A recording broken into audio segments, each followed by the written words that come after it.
नमस्ते। अक्सर हम सोचते हैं कि सीखने का मतलब है कभी कोई गलती ना करना, है ना? पर आज हम इसी सोच को थोड़ा सा चैलेंज करेंगे और समझेंगे कि गलतियां असल में सीखने का सबसे पावरफुल टूल कैसे हैं। तो चलिए एक नजर डालते हैं आज के रोड मैप पर। हम समझेंगे कि गलती करना जरूरी क्यों है, इसके पीछे साइंस क्या है और हाँ, इसे हम अपनी ट्रेनिंग में इस्तेमाल कैसे कर सकते हैं। तो शुरू करते हैं हमारे पहले सेक्शन से, सीखने का नया नजरिया। सबसे पहला और सबसे बड़ा सवाल जो अक्सर ट्रेनिंग में मन में आता है कि क्या गलती करने का मतलब है फेल हो जाना? और इसका जवाब शायद आपको थोड़ा हैरान कर दे। जवाब है बिल्कुल नहीं। असलियत तो यह है कि गलती करना लर्निंग प्रोसेस का सबसे सबसे जरूरी हिस्सा है।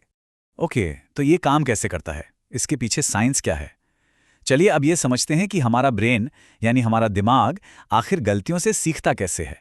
इसके पीछे जो कॉन्सेप्ट है वो है न्यूरोप्लास्टिसिटी।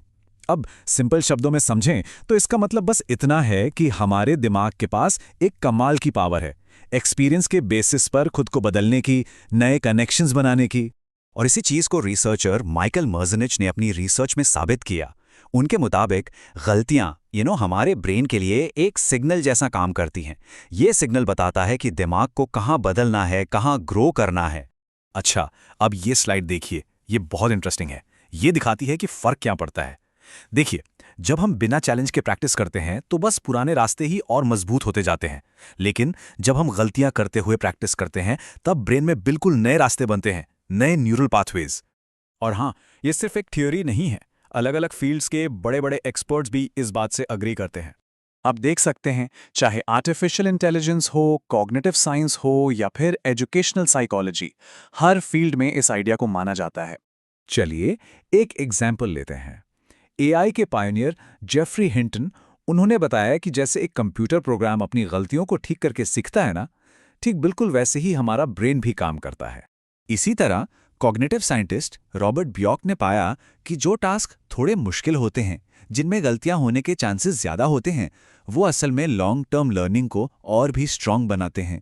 और अगर हम एजुकेशनल साइकोलॉजी की बात करें तो वाइगॉत्स्की का काम हमें बताता है कि गलतियां ठीक उस जगह को पॉइंट आउट करती हैं जहां एक लर्नर थोड़ी सी हेल्प के साथ आगे बढ़ने के लिए बिल्कुल तैयार है। इसी को जोन ऑफ प्रॉक्सिमल डेवलपमेंट या ZPD कहते हैं।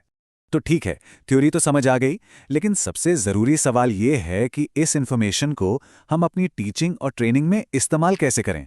साफ है, इसका मतलब ये है कि हमें अपने मेथड्स को थोड़ा बदलना होगा। इसका एक बहुत ही पावरफुल टूल है फॉर्मेटिव असेसमेंट। इसका फोकस प्रोसेस के दौरान जो गलतियां होती हैं उनसे सीखना है, सिर्फ फाइनल रिजल्ट पर नहीं। और ट्रेनिंग के लिए ये अप्रोच बहुत बहुत इंपॉर्टेंट है। तो इसे करने का तरीका क्या है? ये स्लाइड एक बहुत ही प्रैक्टिकल 4 स्टेप प्रोसेस दिखाती है। ट्रेनर्स और टीचर्स अपने सेशंस में इस नए माइंडसेट को लाने के लिए इन स्टेप्स का यूज कर सकते हैं। पहला, थोड़े चैलेंजिंग टास्क्स दीजिए।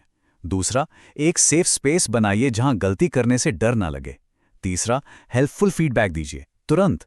और चौथा, लर्नर्स को अपनी गलतियों पर सोचने के लिए एनकरेज कीजिए। चलिए तो अब जल्दी से एक रिकैप कर लेते हैं कि इस पूरे सेशन की सबसे इंपॉर्टेंट बात क्या थी। द की आइडिया यानी जो मेन बात है वो ये है, हमेशा याद रखें, मिस्टेक्स का मतलब फेलियर नहीं है। मिस्टेक्स लर्निंग इवेंट्स हैं, सीखने का एक मौका। तो हमने क्या क्या देखा? गलतियां हमारे ब्रेन में नए कनेक्शंस बनाती हैं। एक्सपर्ट्स भी मानते हैं कि गहरी सीख के लिए गलतियां जरूरी हैं। इसका प्रैक्टिकल यूज ये है कि हम गलतियों के लिए एक सेफ स्पेस बनाएं और हेल्पफुल फीडबैक दें। और सबसे बड़ी चीज, अपना माइंडसेट बदलें। गलतियों से बचने की जगह उन्हें अपनाना सीखें। तो इस सब के बाद एक सवाल सोचना बनता है कि अब से अपनी ट्रेनिंग में गलतियों को एनकरेज करने के लिए क्या नए तरीके अपनाए जा सकते हैं। इस पर जरूर सोचिए।